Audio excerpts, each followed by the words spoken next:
Hola chicos, today I'll be talking about los parques natural en España y Hispanoamérica.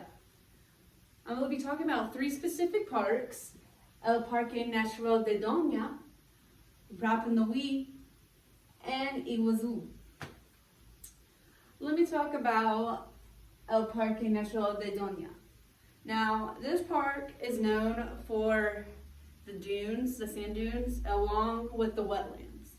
It's very pretty, and so a lot of tourists come here. And it was established in 1969 and became widespread. The population,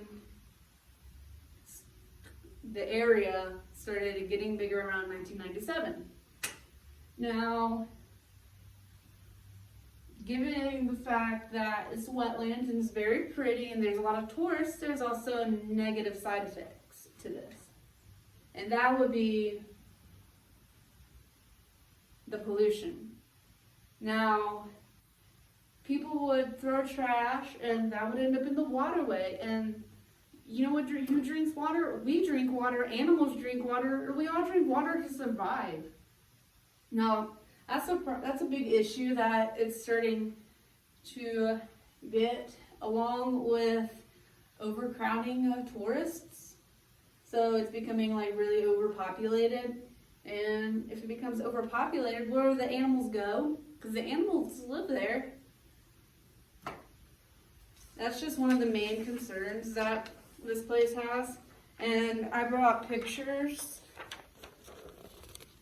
There's flamingos in the wetlands and along, you can see the tourist autobus. And then there's the famous dunes. And then look at that.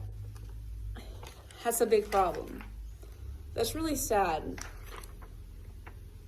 It's heartbreaking. Now, carrying along or moving along, I'll be talking about Rapa Nui. And you may not think you know what Rapa Nui is, but you may have heard of it. It's known for its monumental statues, which there's over 1,000 of them, which is crazy. And they were said to be possibly made around 1200 AD by the original people from this area. Chile is the owner of Rapa Nui, and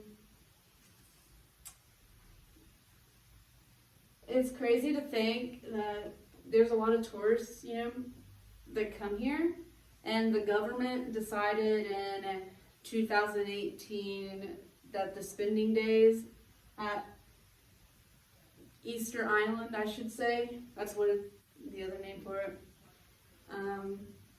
that it went from 90 days to 30 days because they want to save the historical part.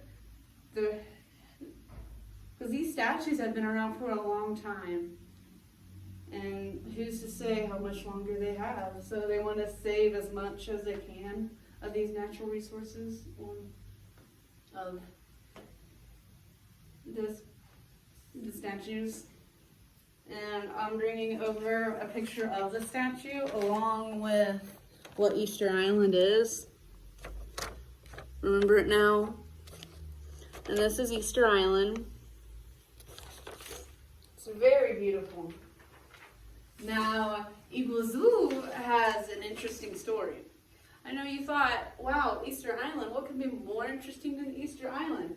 Well, Iguazu basically means big water. And there's a legend. Legend has it that there was a serpent king who fell in love with a beautiful lady named Napu. And Napu was in love with Torabar. And these two star-crossed lovers, Torabar was immortal, so you could see how the Snake King can be extremely irritated and frustrated that she would choose a mortal over him. I mean, he's a king. And they ran away together, and They went into a canoe and was floating down. And the Serpent King was so aggravated, like he was infuriated, that he took a staff and struck the water, which caused the breaking. And that was said that's how the waterfall formed. And these two star-crossed lovers are an eternal fall within the waterfall, which is sad. Whether it be true, that's up to you to decide. You know what's crazy? That the waterfalls, they are 197 to 269 feet. That is huge, and they range between 1.7 miles. You can get there by two places, which is Brazil and Argentina. That's huge. And here's the waterfall,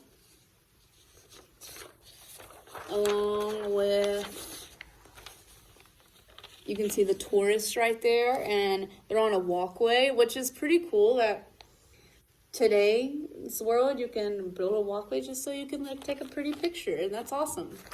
And this is what you would hear if you would went there. That's relaxing. Well, that's all the time I have for today. Adios. Thank you for listening to me.